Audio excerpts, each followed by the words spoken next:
Every single day, nearly 2 billion servings of the world's most famous liquid are consumed. It is a symbol of joy, a staple of Christmas, and a logo more recognizable than the cross or any national flag. But behind the bright red marketing and the secret formula lies a legacy built on addiction, forged signatures, and a family tree rotting from the inside out. Before the Coca-Cola Company was a global empire, it was a desperate, drug-fueled experiment in the ruins of the American South. The real thing started with a lie, and the families who inherited that lie paid for in ways the history books were never meant to record. This is not the story of a soft drink. This is the story of the ghosts that haunt the bubbles. Imagine the year 1886. The air in Atlanta, Georgia, is thick with the scent of coal smoke and the desperation of the city trying to reinvent itself after the Civil War. In a small, dimly lit room, a man named John Stiff Pemberton is hunched over a brass kettle. He isn't a visionary businessman. He is a broken veteran. Pemberton carries a jagged scar from a saber wound sustained at the Battle of Columbus. But the wound you can't see is the one that truly defines him, an all-consuming addiction to morphine. Pemberton's quest wasn't to create a refreshing soda.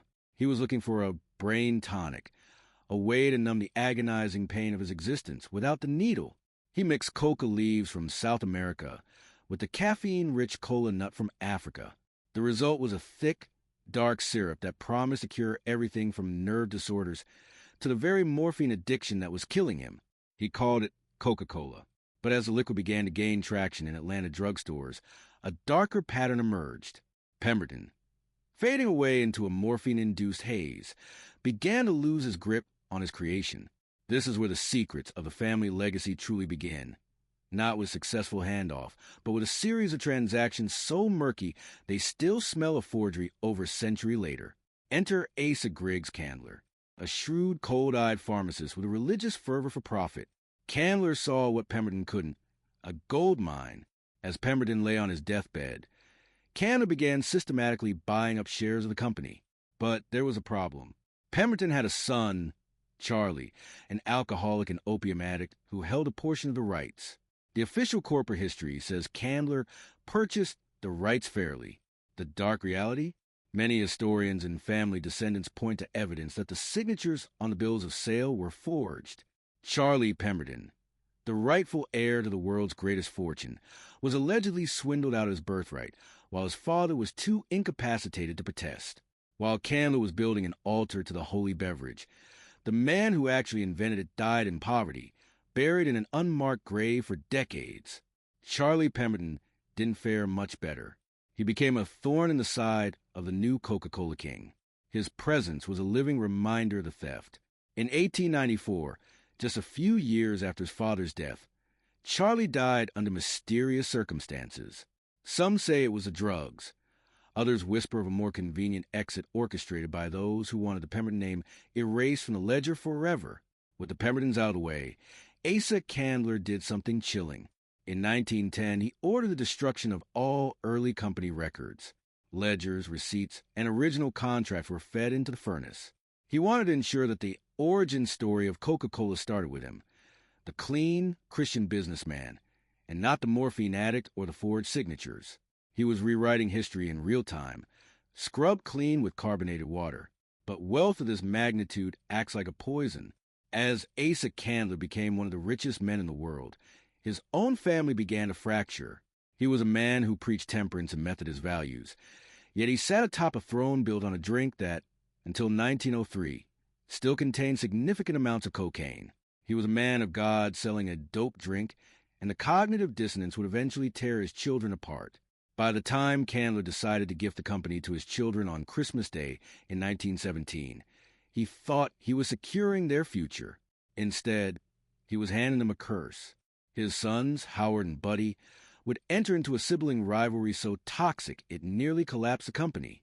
They resented each other's power, fought over every penny, and eventually, in a final act of spite against their father's wishes, sold the company behind his back to a group of investors led by the Woodruffs. Asa Candler found out about the sale of his life's work in the newspaper. The betrayal broke him. He spent his final years in a mental decline, a king without a kingdom, watching from his mansion as a new family, the Woodruffs, took the secrets he had buried and turned them into a global weapon of influence. But the Woodruffs had secrets of their own. They didn't just want to sell a drink. They wanted to control the world.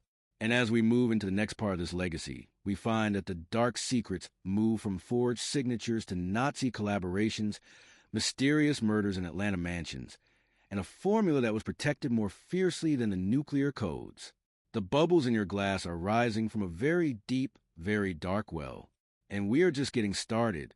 By the 1930s, the Woodruff family had taken the reins from the fractured Candlers. Robert Woodruff, a man known as the boss, didn't just want Coca-Cola to be a drink. He wanted it to be an essential part of the human experience. But as the clouds of World War II gathered over Europe, the company faced a moral and financial crossroads that would define its dark legacy forever. The secret that the corporate archives tried for decades to minimize is simple. While Coca-Cola was branding itself as the ultimate American patriotic icon, it was simultaneously fueling the war machine of Nazi Germany. Max Keith, pronounced Kite, was a man in charge of Coca-Cola GmbH in Germany. He wasn't just a businessman. He was a master of adaptation. As Hitler rose to power, Keith realized that for Coca-Cola to thrive in the Third Reich, it had to become German. He didn't shy away from the swastika. He embraced it. Coca-Cola became one of the three main sponsors of the 1936 Berlin Olympics, right alongside the Nazi Party. Banners featuring the iconic red circle hung mere feet away from banners of the regime. But the secret goes deeper than just marketing. When the war actually broke out and the United States joined the Allies, the supply of the secret formula 7X from Atlanta to Germany was cut off due to trade embargoes. Most companies would have shut down their enemy territory operations. But the Coca-Cola legacy is built on a whatever-it-takes philosophy. Max Keith, still loyal to the brand but trapped behind enemy lines, instructed his chemists to create a new drink specifically for the Nazi market using only the leftovers of leftovers, whey from cheese production and apple pomace from cider presses. He named it Fanta, short for fantasy. While American GIs were fighting and dying across Europe, energized by the patriotic bottles of Coke that Robert Woodruff promised would be available for 5 cents. Wherever an American soldier is, German soldiers and civilians were refreshing themselves with Fanta. The company was effectively profiting from both sides of the slaughter. The truly dark secret? When the war ended and the Allies liberated Germany, Max Keith didn't go to prison for collaboration. Instead, he was hailed as a hero by the Atlanta headquarters. He had kept the bottling plants intact, kept the profits flowing, and handed the keys to the German Empire back to the Woodruffs. The Fanta profits were absorbed back into the American parent company. The blood and the sugar were once again inseparable. Back in Atlanta, the Woodruffs were consolidating power in a way that made the Candlers look like amateurs. Robert Woodruff became the shadow mayor of Atlanta. He didn't just run a company. He ran a city, often from the Coca-Cola cabinet.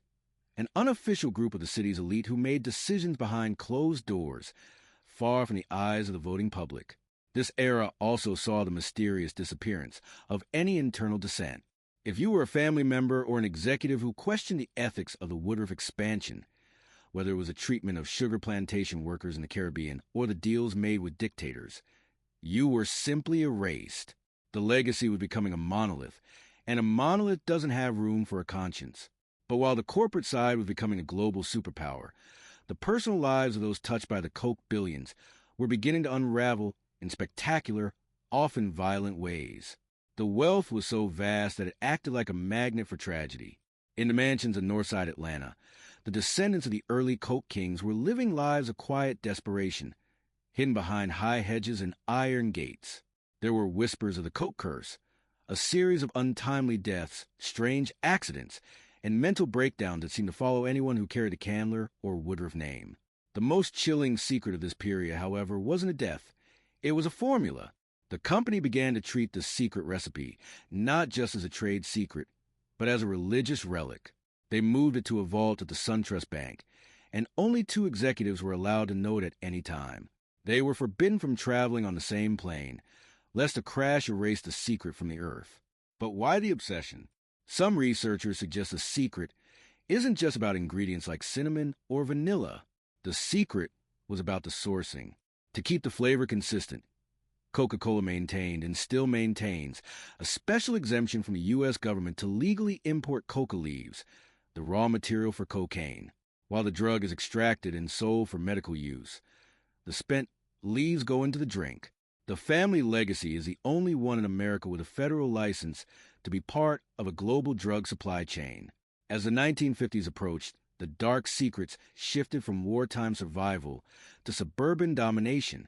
The company began to target children with a precision that had never been seen before. They weren't just selling a drink. They were engineering a craving. And the families who owned the stock were becoming the new American aristocracy, an aristocracy built on a foundation of secret deals with enemies, and a liquid that, at its heart, was still a dope tonic for a world in pain. While the Woodruffs were playing a high-stakes game of global chess, the descendants of the man who built the empire, Asa Candler, were beginning to find that their inheritance was more of a tether to tragedy than a ticket to paradise. By the mid-20th century, the Candler name was synonymous with Old South royalty, but behind the white columns of their Greek revival mansions, a series of events unfolded that would make a Gothic horror novel seem tame. The dark secret of the Candler family wasn't just about how they got their money. It was about what the money did to their sanity. Asa Candler himself, a man of rigid Methodist discipline, had inadvertently raised children who were entirely unequipped for the world he had built for them. The most chilling chapter of this family decline centers on Asa Buddy Candler Jr., the son of the founder. Buddy was a man of eccentricities that bordered on the pathological. He used his Coca-Cola millions to turn his estate, Briarcliff, into a literal private zoo. Neighbors in the posh Druid Hills neighborhood of Atlanta would wake up to the roars of lions and the trumpeting of elephants. But the animals weren't the only things being kept in cages. Buddy was obsessed with death and magic. He built a laundry business on the side, but his true passion was collecting. He didn't just collect art, he collected souls. He was known to have an obsession with the occult, and rumors swirled that the tunnels beneath his mansion, originally built for plumbing and coal, were used for rituals that would have horrified his pious father. But the Coke curse truly struck in the 1930s and 40s. The family's internal rot became public when Asa Candler Sr., the patriarch, was sued by a woman named Onesiма DeBouchel. She claimed the king of Coke had promised to marry her and then cast her aside. The trial was a circus of scandal that stripped away the family's veil of Christian perfection. It revealed a man who, despite his public persona of temperance, was entangled in the very lusts he preached against. Then came the violence. In the annals of Atlanta crime, few stories are as hushed up as the Candler killings. Because the family effectively owned the city's police and press, many of these stories were scrubbed from the front pages. But the police blotters tell a different tale. There were accidental shootings in the hunting lodges. There were suicides that occurred in rooms locked from the outside. One of the most haunting stories involves a Candler heir who, after a night of heavy drinking, ironically, often mixing the family soda with hard liquor, allegedly committed a crime of passion that was managed by the company's legal fixers. The victim was silenced with a payout that would be worth millions today, and the heir was shipped off to a private sanitarium, never to be heard from again. The wealth didn't just invite violence. It invited a strange, psychological decay. The Candler children began to turn on each other with a ferocity that shocked the Atlanta elite. They fought over the secret formula of rights that their father had gifted them. In their greed, they almost bankrupted the very legacy they stood upon. One Candler heir, obsessed with the idea that the secret formula was actually a map to a hidden treasure, spent years digging up the grounds of his estate, destroying the very gardens his mother had curated. He died penniless and alone, convinced that the real thing was buried in the dirt rather than the bottle. But while the Candlers were falling apart in their mansions, the Woodruffs, who had bought the company from the bickering Candler siblings, were watching with cold detachment. They realized that the family legacy was a liability. To make Coca-Cola a global religion, it had to be separated from the Coke people. Robert Woodruff, the boss, enacted a policy of extreme privacy. He didn't want the public to know who owned the stock. He wanted the world to see the brand, not the blood. Under his watch, the company began to use its wealth to buy up more than just bottling plants. They began to buy up the very land and water rights of the American South. This leads us to a secret that is still impacting the world today. The Great Land Grab. The Woodruffs realized that the drink was 90% water. To control the drink, they had to control the earth's veins. Using shell companies and family trusts, they began to systematically acquire thousands of acres of sacred land, displacing families who had lived there for generations. The dark secret here is environmental displacement. The legacy of the Coca-Cola families isn't just one of sugar and bubbles. It is a legacy of drying up the wells of the poor, that fill the vats of the rich.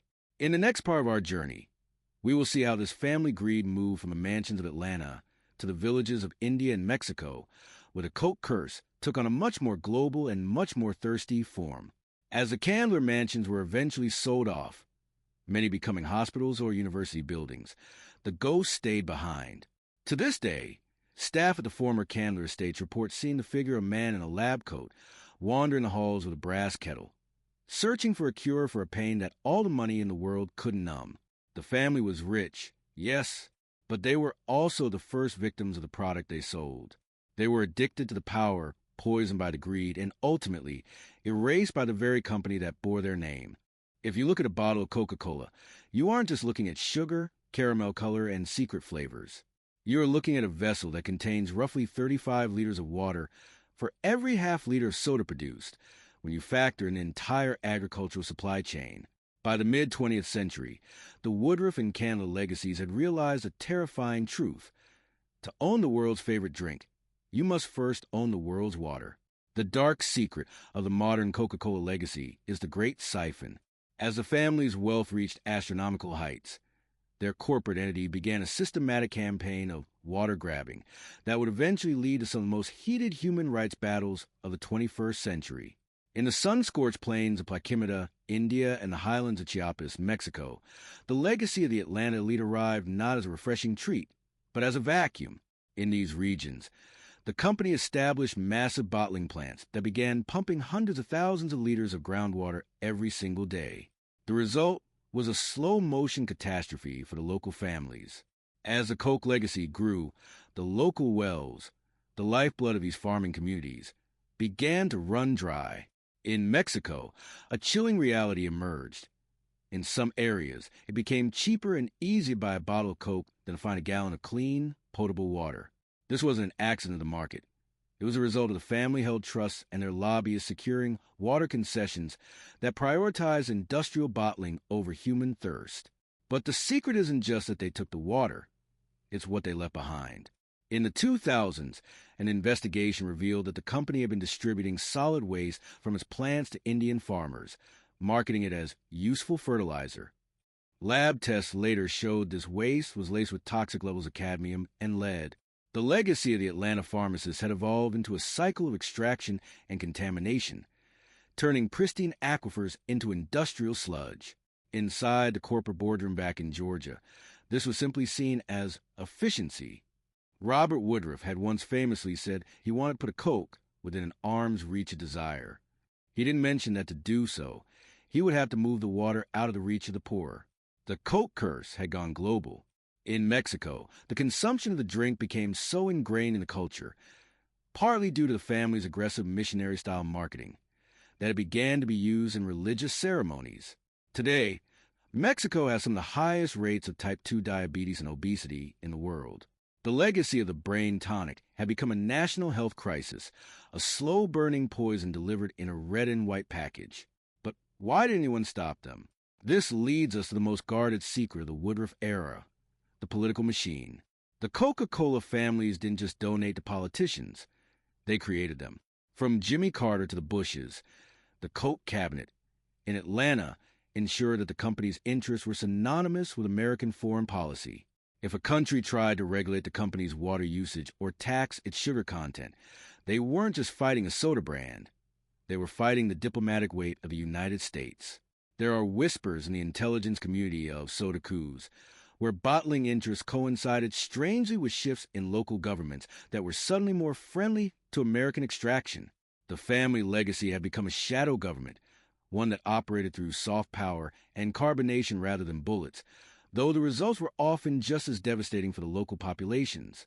Back in the States, the family was also busy protecting their most valuable asset, the legal right to their narcotic history. While the DEA was cracking down on drug cartels in the 1980s, The Coca-Cola Company maintained its unique, secret relationship with the Stepan Company in New Jersey. The secret? To this day, Coca-Cola is the only corporation in America legally allowed to import coca leaves. They are processed to remove the cocaine alkaloid, which is sold to the pharmaceutical industry, and the spent leaves are used to provide that signature coca flavor. The legacy is literally built on a federal monopoly on a controlled substance, a secret that is hidden in plain sight, protected by the highest levels of government.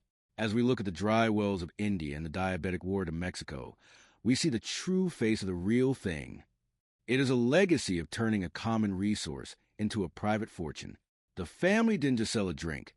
They sold the idea that the earth's water belongs to whoever has the biggest pump. But even with all this power, the families themselves couldn't escape the rot. In the next part, we will look at the secret formula itself, not just the ingredients, but the psychological obsession that led to the New Coke disaster, a move that many believe was a cover-up for a much darker change in the drink's chemical composition. The bubbles are getting more expensive, and the price isn't just paid in nickels anymore. In April 1985, the Coca-Cola Company did the unthinkable. They announced they were changing the secret formula of the world's most popular drink. They called it New Coke. History remembers this as the greatest marketing blunder of all time, a corporate oops of epic proportions. But for those who follow the money and the chemical ledgers of the Woodruff and Goizueta era, New Coke wasn't a mistake. It was a brilliantly executed smokescreen. The dark secret of 1985 isn't that the company didn't know people like the old taste. It's that they needed a global distraction to permanently alter the DNA of the product and the family's profit margins. For nearly a century, the real thing relied on two expensive, politically volatile ingredients: cane sugar and the legal, processed coca leaf. By the early 1980s, the price of cane sugar was skyrocketing, and the Coke cabinet in Atlanta wanted out. They wanted to switch to high-fructose corn syrup, HFCS, a cheaper, laboratory-refined sweetener subsidized by the American government. But there was a problem. If they simply swapped the sugar, the Coke purists and the family shareholders would notice the metallic, syrupy shift in flavor immediately. They needed a new product to act as a palate cleanser, a version so vastly different that when they humbly brought back the original as Coca-Cola Classic, no one would notice that the classic was now fueled by corn, not cane. The conspiracy goes deeper. This was also the era when the company began to distance itself from the Coca in its name.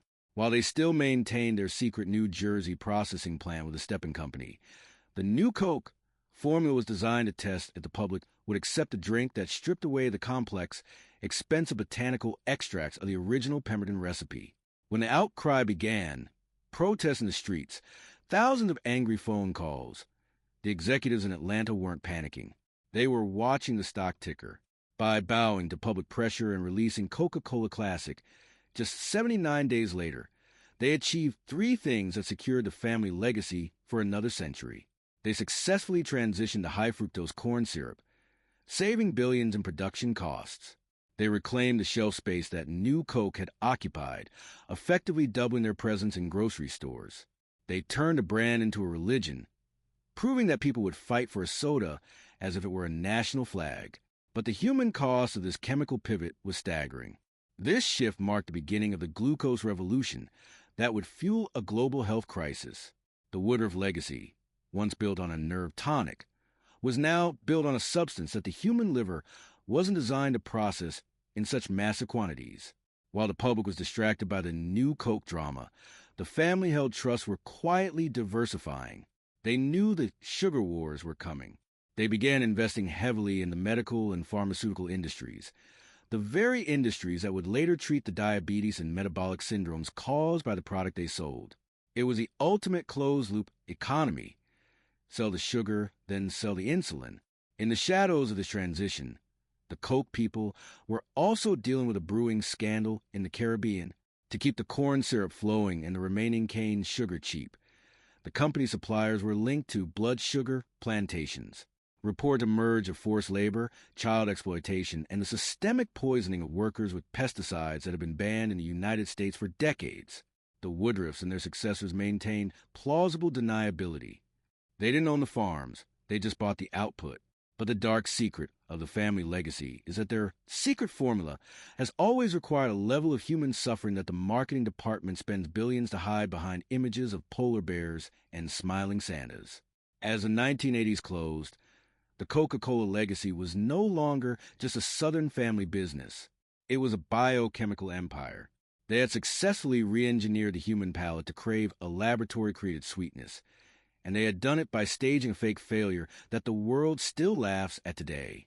But the laughter stops when you look at the medical charts of the next generation. The new Coke wasn't a blunder, it was a betrayal.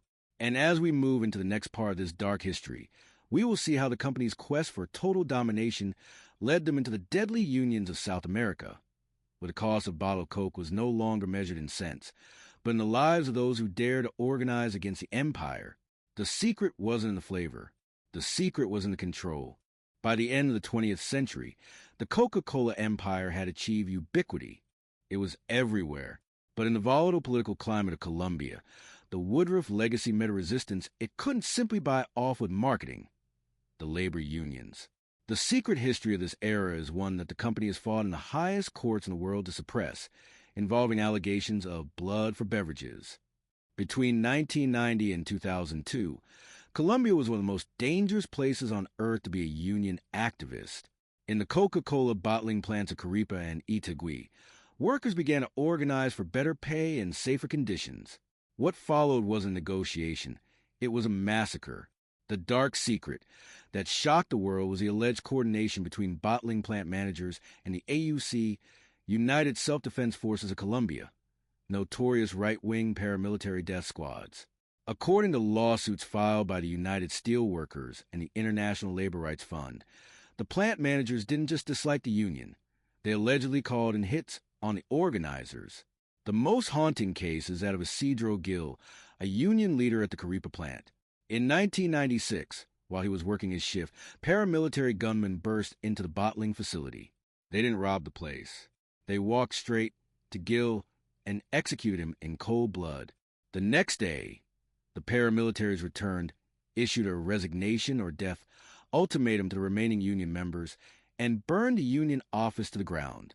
Within a week, the union was dead. Coca-Cola's defense in the U.S. courts was a masterclass in corporate shielding. They argued that since the bottling plants were independent franchises, the headquarters in Atlanta and the family fortunes tied to it bore no responsibility for the murders. It was a wall of silence that allowed the Woodruff and Candler dividends to keep flowing while the bodies of workers were being buried in unmarked graves. But the Killer Coke campaign, led by activists like Ray Rogers, uncovered a pattern. This wasn't just a Colombian problem. Similar reports emerged from Guatemala, where union leaders were kidnapped and killed, and from Turkey, where specialized police units were allegedly used to beat and intimidate workers protesting for their rights. The legacy had evolved into a hydra. While the American advertisements showed people of all races holding hands and singing in perfect harmony, the reality on the ground in developing nations was one of iron-fisted suppression. The family legacy was no longer just about selling a recipe. It was about maintaining a global system of low-cost production that relied on the silence of the workers. Inside the halls of the SunTrust vault, where the secret formula was kept, the executives were allegedly more concerned with the PR fallout than the human cost. They launched a massive corporate social responsibility campaign, spending millions on environmental and education projects to drown out the news of the Colombian lawsuits. It was reputation laundering at the highest level. But why did they fight the union so hard? The secret lies in the bottling contracts. The Woodruff family had structured the company so that the real profits were made by selling the syrup to the bottlers. For the bottlers to make their margins, they had to keep labor costs at rock-bottom levels. This structure created a perverse incentive, where the violence in Colombia was a logical, if horrific, outcome of the family's hunger for consistent, quarterly growth.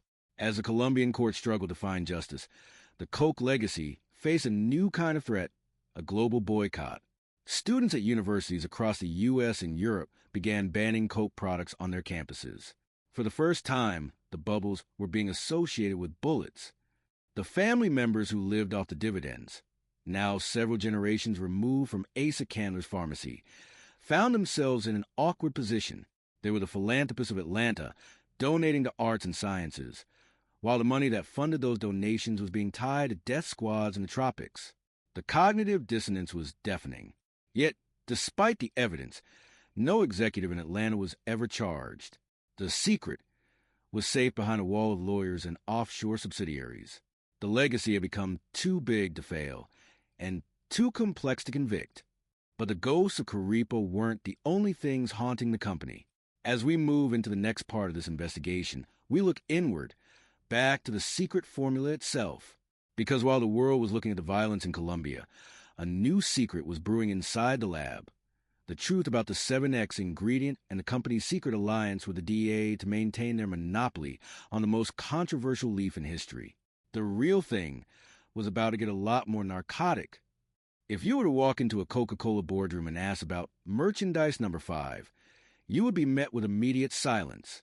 This is the internal code name for the most controversial part of the legacy. While the public is fed stories about natural flavors and cinnamon and vanilla, the dark secret hidden within the 7X formula is that Coca-Cola is the only corporation in the world that operates a legal, high-level narcotic supply chain with the blessing of the United States government. The story begins with the Stepan Company in Maywood, New Jersey. Behind high fences and under the watchful eye of the Drug Enforcement Administration, DEA, this facility performs a task that would land anyone else in a federal penitentiary. They import thousands of kilograms of dried coca leaves from Peru and Bolivia every year. The official explanation is that the leaves are decocainized. The Stepan Company extracts the cocaine alkaloid, the active drug, and sells it to Mallinckrodt, a pharmaceutical giant, for use in medical numbing agents. What is left over is a spent coca leaf extract. This extract is merchandise number 5, and it is shipped in armored containers to Coca-Cola bottling plants to give the drink its unique kick and complex flavor profile.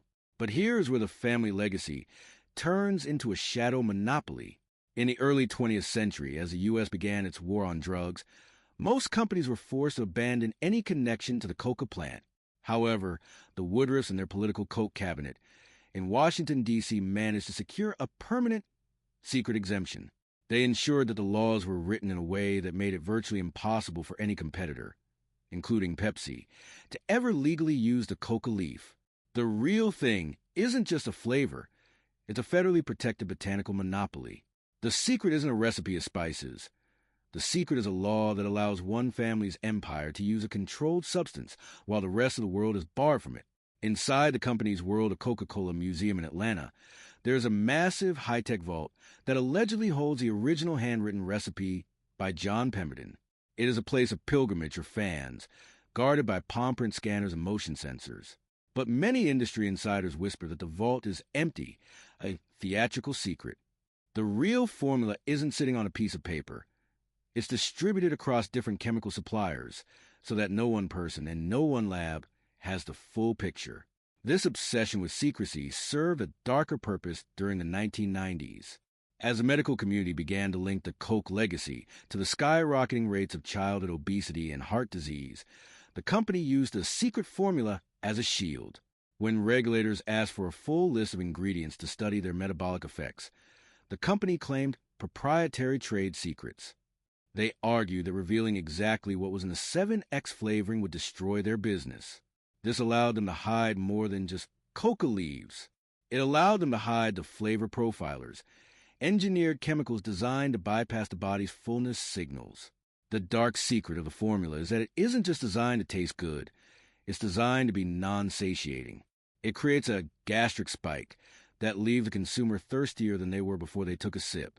While the Woodruff and Candler heirs were being celebrated for their massive donations to Emory University and Atlanta's hospitals, their secret lab was perfecting a liquid that would ensure those very hospitals would never run out of patients. The legacy had become a perfect, self-sustaining circle. The drink created the thirst, the sugar created the disease, and the family's investments in the medical sector cured the symptoms.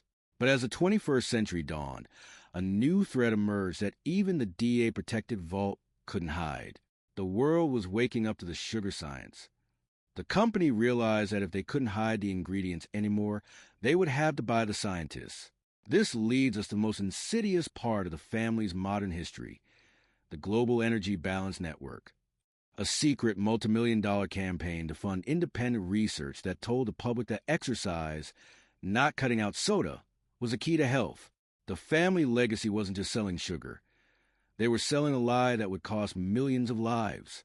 In the next part, we will peel back the curtain on this fake science and see how the Coca-Cola families manipulated the very definition of health to keep the profits flowing into their trusts.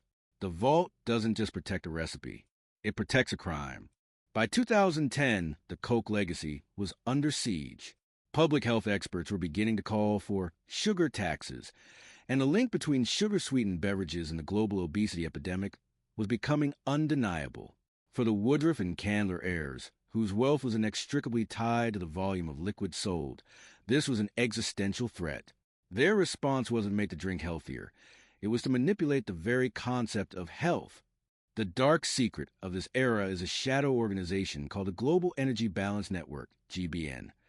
On the surface, it looked like a prestigious, independent nonprofit led by top-tier scientists from the University of Colorado and other major institutions.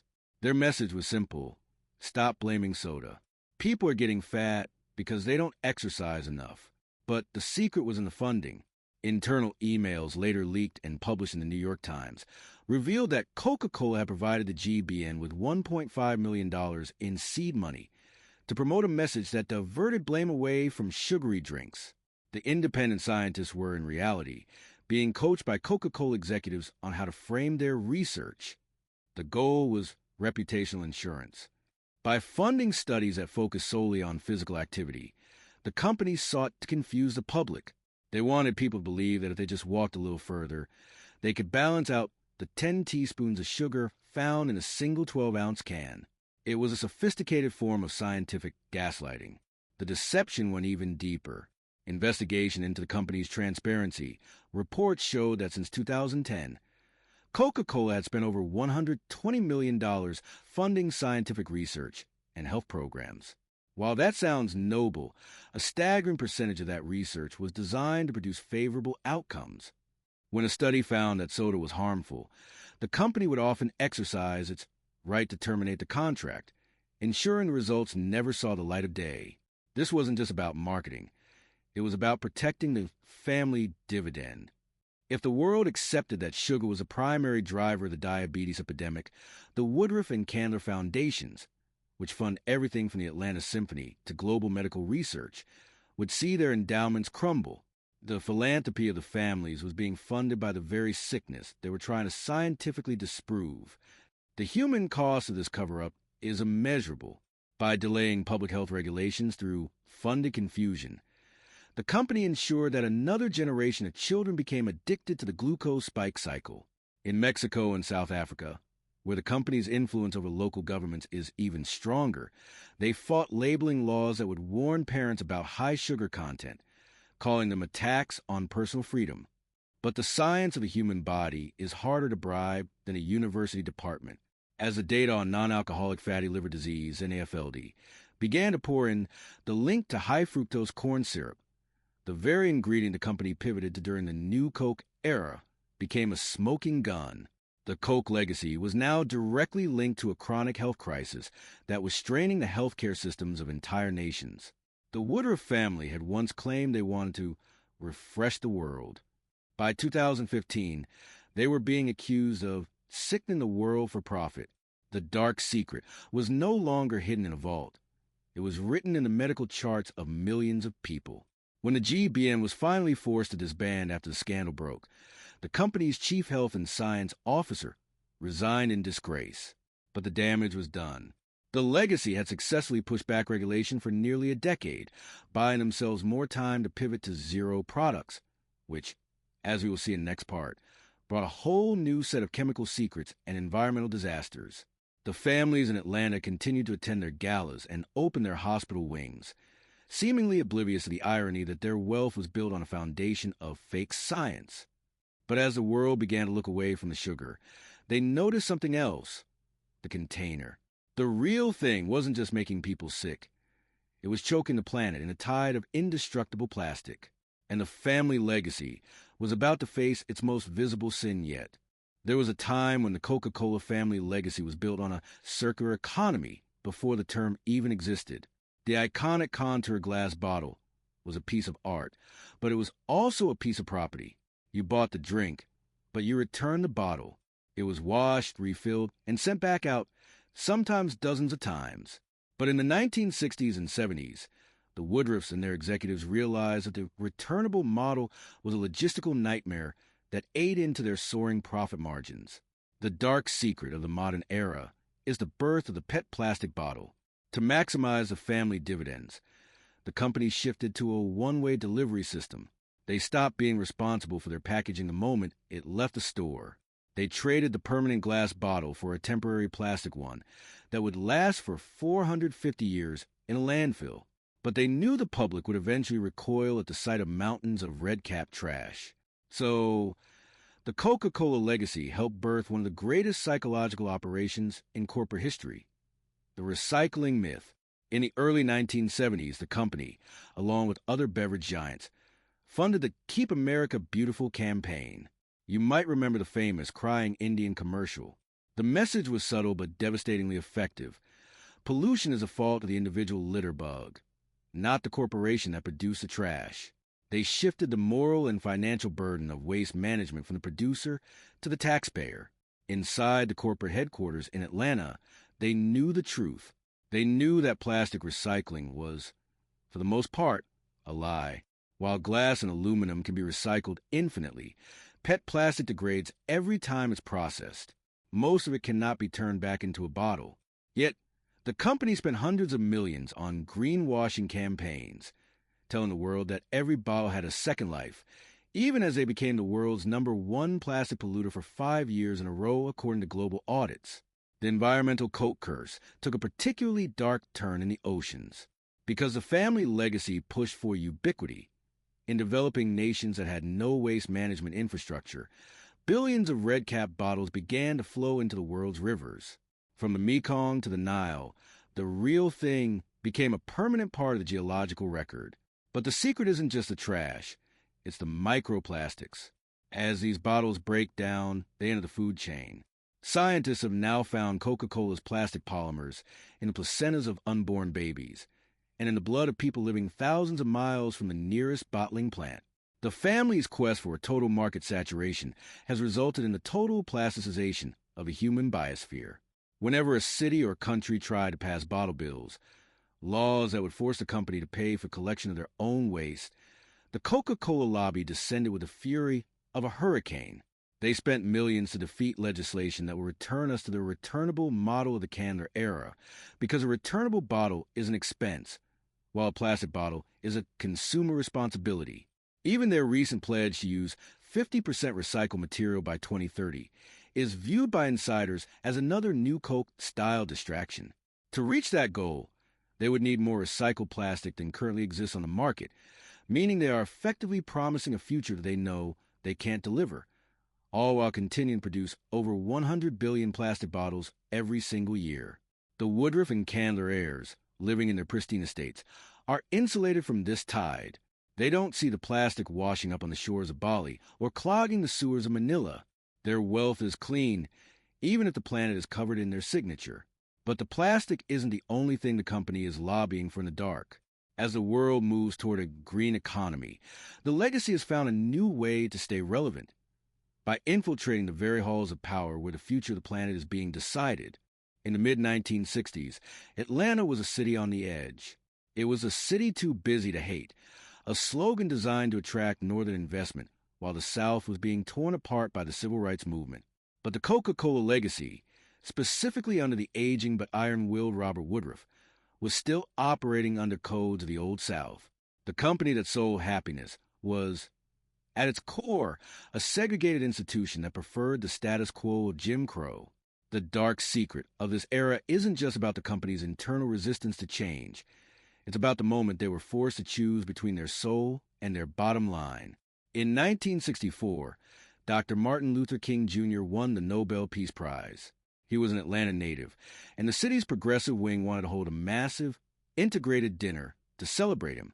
But the old guard, the wealthy white business elite, many of whom owed their fortunes to Coca-Cola stock, refused to attend. They didn't want to sit at a table with a black man. even one with a Nobel Prize. Ticket sales were non-existent. The event was headed for a public, humiliating disaster that would paint Atlanta as a backwater of bigotry. Enter J. Paul Austin, the CEO of Coca-Cola, acting under the subtle but firm direction of the boss, Robert Woodruff. Austin was a man of the world. He had seen the company's expansion into Africa and Europe, and he knew that if Atlanta disgraced Dr. King, the Coca-Cola brand would be boycotted globally. The secret meeting that followed is the stuff of Atlanta legend. Austin summoned the city's elite to the Piedmont Driving Club, an exclusive, segregated venue. He didn't appeal to their morality. He didn't talk about justice. He talked about money. According to those present, Austin told the room, "It is embarrassing for Coca-Cola to be located in a city that refuses to honor its Nobel Prize winner. We are a global company. If this dinner is not a success, Coca-Cola will move its headquarters out of Atlanta by the end of the week." It was a corporate ransom. Within hours, the dinner was sold out. The elite attended. The photos were taken, and Atlanta's reputation was saved. But the dark side of this victory is that it wasn't a change of heart. It was a calculated business move to protect the brand. The legacy of the family wasn't one of social progress. It was one of social management. They realized that to keep selling to the world, they had to look like they were on the right side of history, even if their boardrooms remained overwhelmingly white and their labor practices remained exploitative. Even after this pivot, the Coke legacy continued to play a double game. While they were the first major company to feature black models in their advertisements, they were also one of the last to settle major racial discrimination lawsuits. In 2000, the company paid a record $192 million to settle a class action suit brought by black employees who proved they were systematically paid less and promoted less often than their white counterparts. The secret was always the same. The red and white logo was a mask. Behind the mask, the family trust and the corporate structure were designed to maintain the hierarchies of the past while profiting from the diversity of the present. The Woodruffs and Candlers had built a world where the product was for everyone, but the profit and the power were for a very specific few. This MLK ultimatum wasn't the end of the secret influence. It was the beginning of the soft power era, where Coca-Cola would use its vast wealth to influence elections, skip over environmental laws, and effectively own the political machinery of Georgia, and eventually the United States.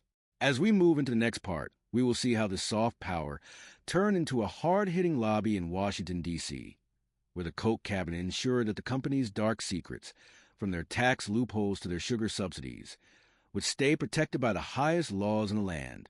The dinner was a success, but the real thing was still a bitter pill to swallow for those who looked too closely at the ledger.